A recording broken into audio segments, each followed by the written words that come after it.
আজ তোমাদের সাথে এমন একটা রেসিপি শেয়ার করব যার ইনগ্রেডিয়েন্টসগুলো তোমাদের ঘরে সব সময়ের জন্য থাকে। প্রথমেই চিড়ে আর মুড়ি ভালো করে মিক্সিতে গুঁড়ো করে নাও। আর ক্যাপসিকাম, লঙ্কা আর ধনেপাতা একদম জিরি করে কেটে নিতে হবে। আর তারপর চিড়ে আর মুড়ি গুঁড়োর মধ্যে সবজিগুলো মিশিয়ে অল্প একটু চালের গুঁড়ো, নুন, হলুদ আর তার সাথে কালো জিরে দিয়ে অল্প অল্প জল দিয়ে মেখে নিতে হবে।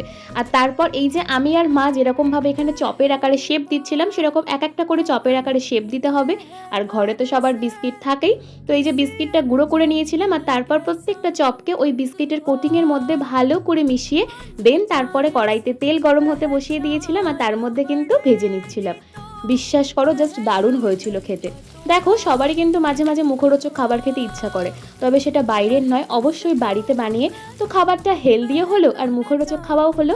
আর পাশাপাশি কিন্তু চাও করে নিয়েছিলাম। তো আজকে সন্ধ্যাবেলার খাবার ছিল এটাই। সবাই ভালো থেকো, সুস্থ থেকো। রেসিপিটা কেমন লাগলো অবশ্যই জানিও। টাটা।